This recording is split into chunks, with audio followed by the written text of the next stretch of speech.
सनक, सनातन, सनंदन और सनत कुमार, ये 4 पुत्र हैं। ब्रह्मा जी के पहले 4 मानस पुत्र और भगवान के पहले अवतार, भगवान नारायण के प्रथम अवतार।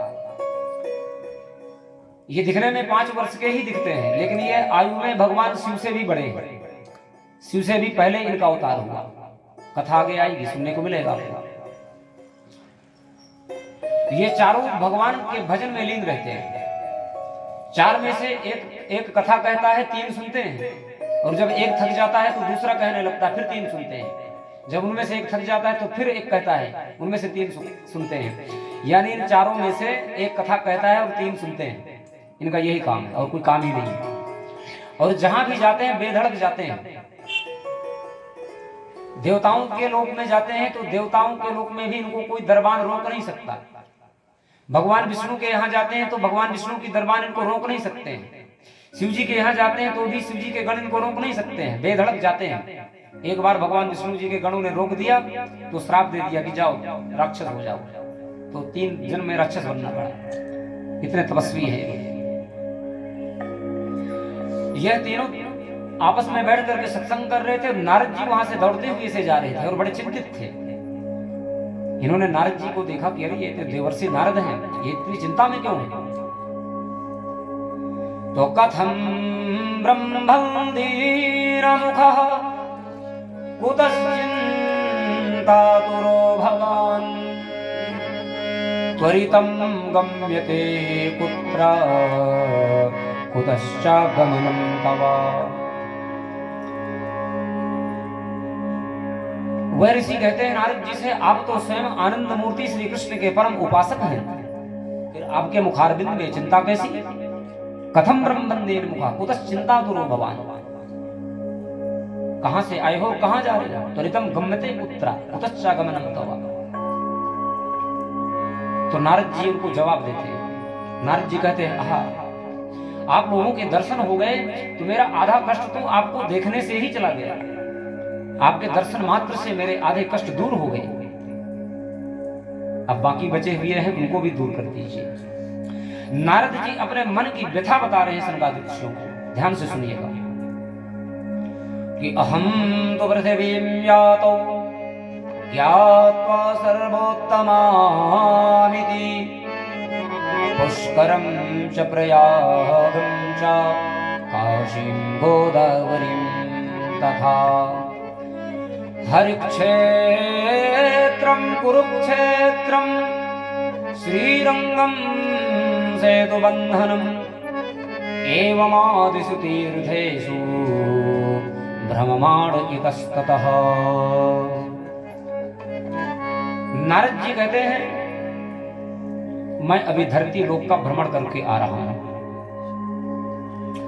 हर क्षेत्र में गया, यानी कि हरिद्वार में गया, कुरुक्षेत्र में गया, श्री रंगनाथ यानी कि रामेश्वर गया, द्वारिका गया, प्रयागराज गया, परंतु मेरे मन को कहीं भी शांति नहीं मिली, मेरे मन को संतुष्टि नहीं मिली। क्यों? क्योंकि धरती लोक में मैंने मनुष्यों की बहुत बुरी हालत को देखा। मनुष्यों की बहुत बुरी हालत हो चुकी है। क्या हो गया है? बोले सत्यम नास्ति तपः शौचम दयादानं न विद्यते उदरं भरिलो जीवा वराकाकूटभाषिणः। मनुष्यों में न तो सत्य बचा है, न दान बचा है, न दया बची है, और ना ही पवित्रता बची है। धर्म के 4 चरण होते हैं। हम लोग कहते हैं ना, धर्म की जय हो, धर्म की जय तो बुलाते हैं, परंतु धर्म को जाना है हमने कभी? धर्म को समझा है हमने कभी कि धर्म क्या होता है? धर्म के 4 चरण हैं, 4 पैर हैं। एक है सत्य, पहला है सत्य। हम लोग क्या कभी सत्य बोलते हैं? बोलते हैं। और एक बार यदि हम सत्य बोल देना दिन में कितनी बार हमने झूठ बोला उसका कोई हिसाब किताब नहीं। दिन में कितनी बार झूठ बोलते हैं उसका कोई हिसाब किताब नहीं होता, लेकिन यदि एक बार सत्य बोलते हैं तो हरिश्चंद्र के बाद हमारा ही नंबर है, हम भी सबसे बड़े सत्यवादी इस धरती के, ऐसा अपने आप को सोचते हैं मन में। झूठ कितनी बार बोले कोई हिसाब किताब नहीं। पाप करते हैं तो पड़ोसी को भी कानों कान खबर नहीं होनी चाहिए, और पुण्य करते हैं तो पूरे संसार को पता चल जाए, ऐसी हालत है हमारी। सत्य नहीं है और दान भी नहीं है। दान तो करते हैं लोग, लेकिन कैसा दान करते हैं? मैंने दिया, मैंने दिया। एक महात्मा जी थे, महात्मा जी के बहुत बड़े बड़े धनवान शिष्य थे। तो एक धनवान शिष्य ने एक बहुत महंगा कंबल खरीदा और महात्मा जी को दे आया भेंट में। बोले महात्मा जी ये आपके लिए। वह दान देकर के चला गया। दूसरे दिन महात्मा जी ने देखा कि आश्रम में एक सेवादार है जो प्रतिदिन आश्रम की सेवा करता है, झाड़ू लगाता है। वह ठंड से ठिठुर रहा था। महात्मा जी ने अपना वह कंबल उस व्यक्ति को दान कर दिया, उसके ऊपर उड़ा दिया। बोले ये लो, अब आज से तुम्हारा हो। कुछ दिन के बाद वही धनवान व्यक्ति जो कंबल दान करके गया था महात्मा जी को, वह वापस आया एक दिन दर्शन करने के लिए महात्मा जी के। उसने देखा कि अरे जिस कंबल को मैंने महात्मा जी को दान किया था वह कंबल तो इन्होंने उस झाड़ू लगाने वाले को दे दिया। वह गया महात्मा जी के पास, बोले गुरुजी वह कंबल तो मैंने आपको दान में दिया था, आपने उसको क्यों दे दिया? वह तो मैंने आपको दिया था। महात्मा जी कहते हैं अच्छा, तो वह कंबल अभी आपका है?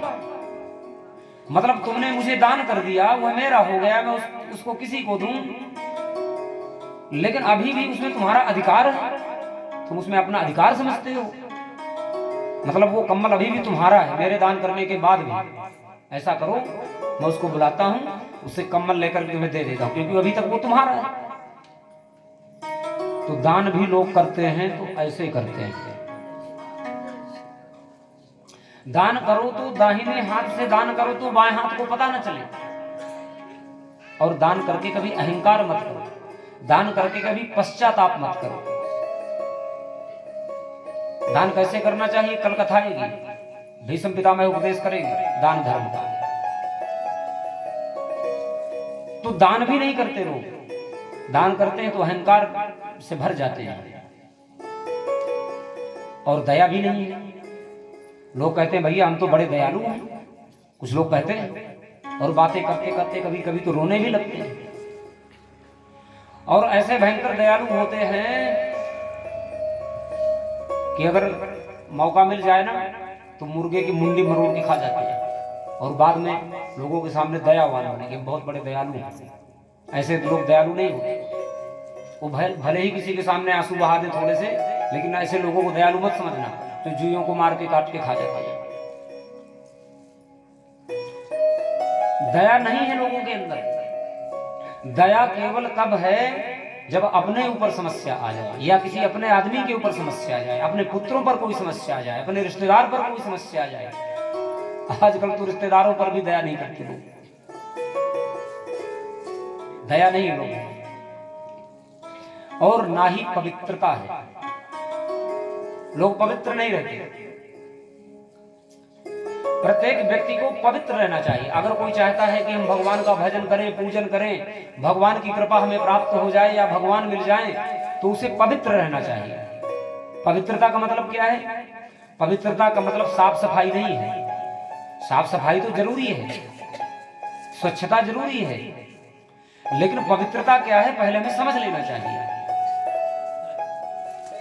हम लोग जाते हैं बाहर, भाई लोग जाते हैं, खड़े खड़े बाथरूम करते हैं, छींटे पड़ जाते हैं कपड़ों में, उन्हीं कपड़ों में घर में आ जाते हैं, किचन में घुस जाते हैं, वही कपड़े पहने पहने बिस्तर में लेट जाते हैं, पूरा घर अपवित्र हो गया आपका। बाहर से आते हो, कई तरह के लोगों को छू करके आते हो, मांस काटने वालों को छू करके आते हो, मदिरा पीने वालों को छू करके आते हो, पता नहीं कौन सा व्यक्ति कहां मिल जाए हाथ मिला करके आ जाते हो उनसे।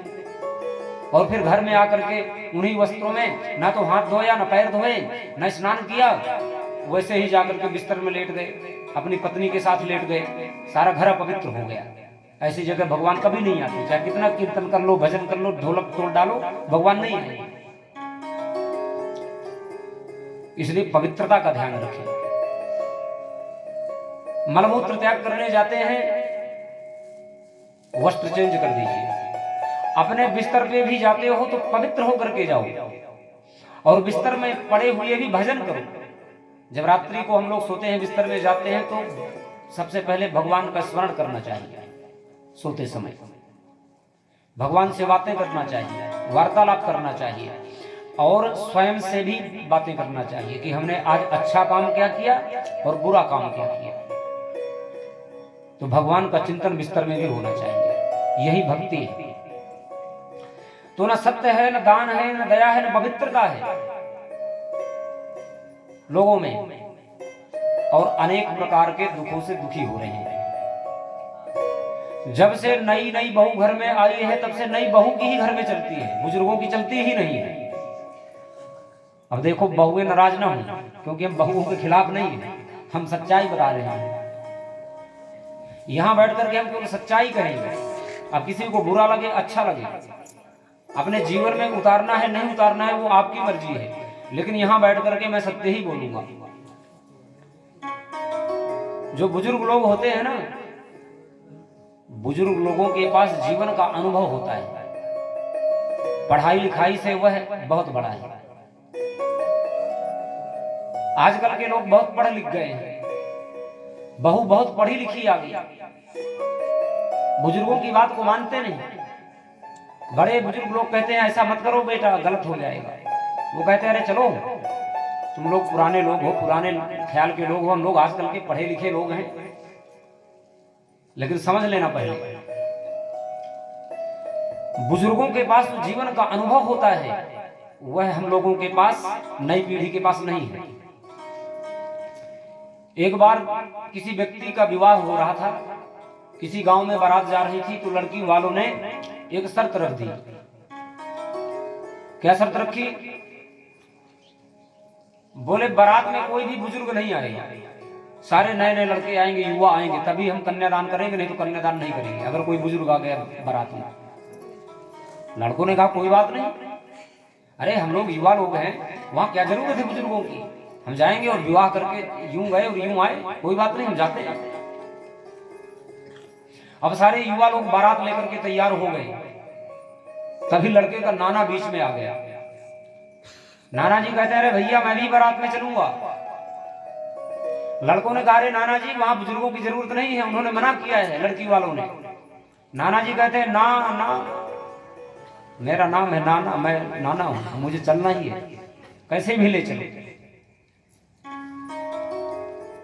तो किसी तरह से नाना जी को सामान उमान के बीच में छिपा करके ले जाए गए।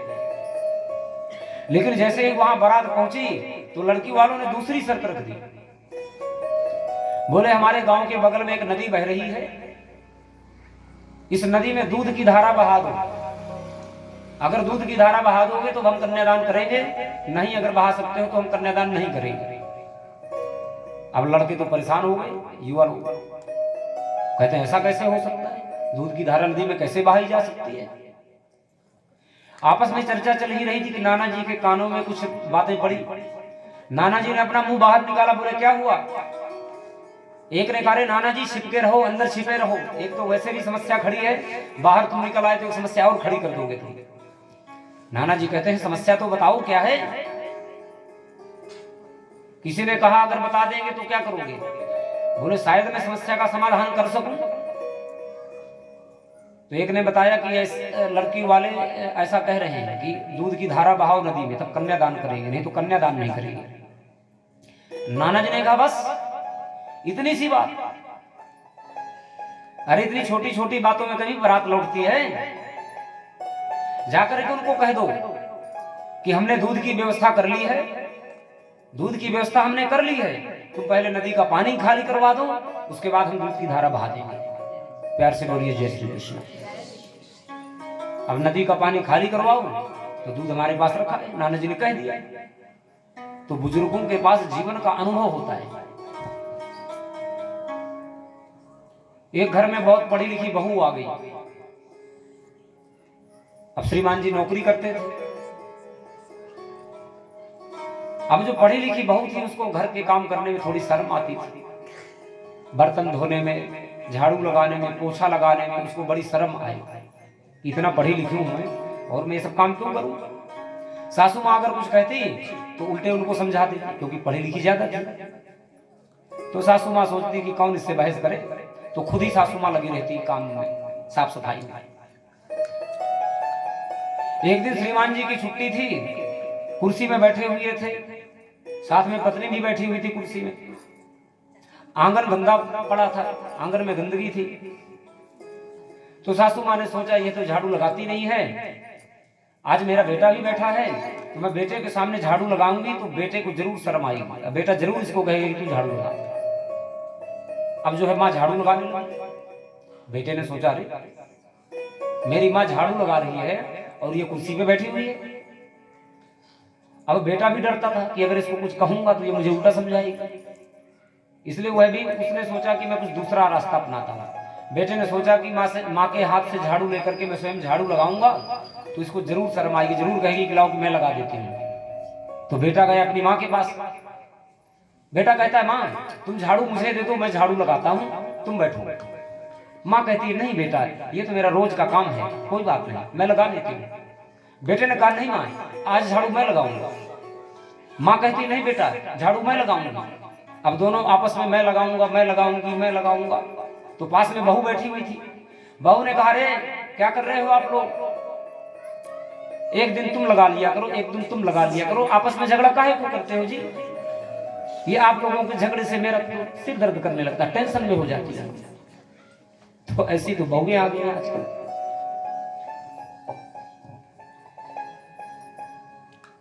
तो तरुणी प्रभुता गेहे श्यालको बुद्धिदायका।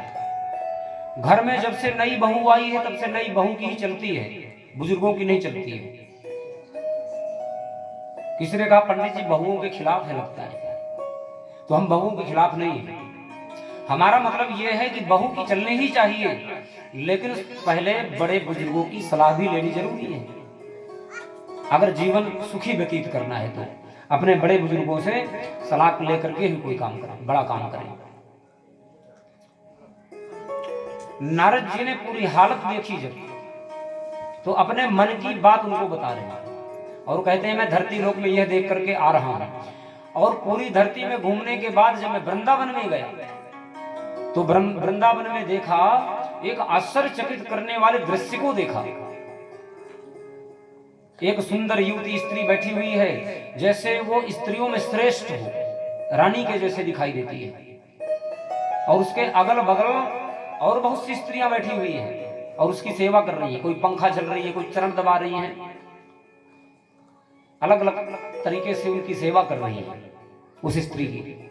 और उस स्त्री की गोद में दो पुरुष पड़े हुए हैं जो कि बिल्कुल वृद्ध हो चले हैं और अचेत हो रहे हैं, मूर्छित हो रहे हैं। बड़ा आश्चर्यचकित करने वाला दृश्य था वो। नारद जी ने कहा कि जैसे ही मैं उस स्त्री के सामने गया तो उस स्त्री ने सबसे पहले मुझे नमस्कार किया, मुझे प्रणाम किया कि भो भो साधो क्षणं तिष्ठा मच्चिन्तामपि नाशय दर्शनं तव लोकस्य सर्वथा गहरं परम। उस स्त्री ने नारद जी को प्रणाम किया। कहते हैं भो भो साधो क्षणं तिष्ठा, यानी कि हे साधो, हे देवर्षि नारद, आपके दर्शन करने मात्र से मेरे आधे कष्ट दूर हो गए हैं, मेरा आधा दुख दूर हो गया है। कृपा करके आप मेरे बाकी बचे हुए दुख भी दूर कर दीजिए। नारद जी कहते हैं आप कौन है, आपका नाम क्या है, आप आई कहां से? तो अपना परिचय देती है। उदुपन्ना द्रविड़ेशाहं वृद्धिं कर्नाटके गता क्वचित् क्वचिन् महाराष्ट्रे गुर्जरे जीर्णतां गताः। वह स्त्री कहती है उत्पन्ना द्रविड़ेशाहं, हे देवर्षि मेरा जन्म हुआ द्रविड़ देश में, यानी कि दक्षिण भारत में। मैं आगे बढ़ी तो कर्नाटक आया, कर्नाटक में मैं युवा हो गई, जवान हो गई। और जब गुजरात आई तो गुर्जरे जीर्णतांगता, गुजरात आते आते मैं वृद्ध हो गई। लेकिन जब मैं पुनः वृंदावन में आई तो नवीन नैव स्वरूपिणी, मैं पुनः युवती हो गई, पुनः जवान हो गई। परंतु मेरी गोद में ये जो दो पुरुष पड़े हुए हैं कोई साधारण पुरुष नहीं है, ये ज्ञान और वैराग्य है, और मेरा नाम है भक्ति। नारद जी को अपना परिचय देते हैं, मेरा नाम भक्ति है और मेरी गोद में ये जो पड़े हुए दो पुरुष हैं मेरे पुत्र हैं, एक का नाम है ज्ञान, एक का नाम है वैराग्य। वृंदावन में जब मैं आई तो वृंदावन में मैं तो युवती हो गई, क्योंकि वृंदावन में लोगों में भक्ति बहुत है, लेकिन ज्ञान वैराग्य यहां भी नहीं है। ज्ञान और वैराग्य वृंदावन में भी नहीं है, केवल दिखाने को भक्ति है। वृंदावन में आप जाओगे ना तो ऐसे लोग नाचते हुए मिलेंगे, साक्षात भक्ति नृत्य करती हुई दिखाई देगी, लेकिन ज्ञान वैराग्य वहां भी नहीं है।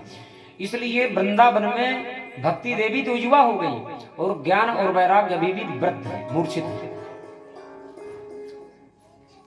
नारद जी कहते हैं देवी मैं करता हूं कुछ। नारद जी ने ज्ञान और वैराग्य के कान में बहुत से गीता के मंत्र पढ़े, वेदों के मंत्र पढ़े। थोड़ी देर के लिए उठ करके बैठ जाते और जैसे मंत्र बंद हो जाते तो फिर वो लेट जाते, बेहोश हो जाते, मूर्छित हो जाते। नारद जी कहते हैं देवी मैं समझ गया, तुम्हारा कल्याण इतना जल्दी होने वाला नहीं है। क्यों? क्योंकि भगवान नारायण की दो अति प्रिय दासियां हैं। भगवान नारायण की एक दासी का नाम है भक्ति देवी, एक का नाम है मुक्ति देवी, जो भगवान को अत्यधिक प्रिय है। भगवान ने दोनों को धरती लोक में भेजा कि जाओ भक्ति देवी तुम लोगों को भक्ति देना और मुक्ति देवी तुम लोगों को मुक्ति देना। भगवान ने दोनों को जब भेजा तो दोनों जब इस धरती पर आई तो कुछ ही दिन के बाद मुक्ति देवी पाखंड रोग से पीड़ित हो गई, तो भगवान ने उनको अपने पास बुला लिया। अब धरती में केवल भक्ति बची है, मुक्ति तो है नहीं। नारद जी कहते हैं देवी मैं कुछ करता हूं। तो नारद जी इसी चिंता में दौड़ते हुए जा रहे थे, तभी सनक आदि ऋषियों से भेंट हुई थी। अपने मन की व्यथा नारद जी यहाँ पर बता रहे हैं सनक आदि ऋषियों को। कहते हैं मैं ये सब देख करके आ रहा हूँ, कुछ ऐसा उपाय बताइए महात्मन जिससे उनका कल्याण हो जाए, भक्ति देवी का कल्याण हो जाए और ज्ञान वैराग्य को पुनः शक्ति प्राप्त हो जाए। तो बड़ी सुंदर बात कहते हैं सनक आदि ऋषि। कहते हैं नारद कि शृणु नारद वक्ष्यामो विनम्राय विवेकिने गंगाद्वार समीपे तु तटमानंद नामकम्। हे नारद जी, हरिद्वार यानी गंगा द्वार, गंगा द्वार समीपे तु, हरिद्वार के पास एक आनंद नाम का वन है गंगा जी के तट में। वहां पर सुंदर बालुका बिछी हुई है, बड़े बड़े वृक्ष हैं, शीतल छाया है वृक्षों की। वहां पर जाकर के आप श्रीमद् भागवत कथा का आयोजन करें और वहां पर भक्ति देवी ज्ञान वैराग्य संपूर्ण देवी देवता वह कथा सुनने के लिए आए, हम कथा को कहेंगे और भक्ति देवी अपने पुत्रों के साथ वहां पहुंचे तो उनका कल्याण हो जाएगा कथा सुनने के बाद। तो नारद जी ने सर्वप्रथम श्रीमद् भागवत का आयोजन किया हरिद्वार में और संपूर्ण देवी देवताओं को निमंत्रण दिया। वहां पर समस्त तीर्थ, नदियां, देवी देवता आदि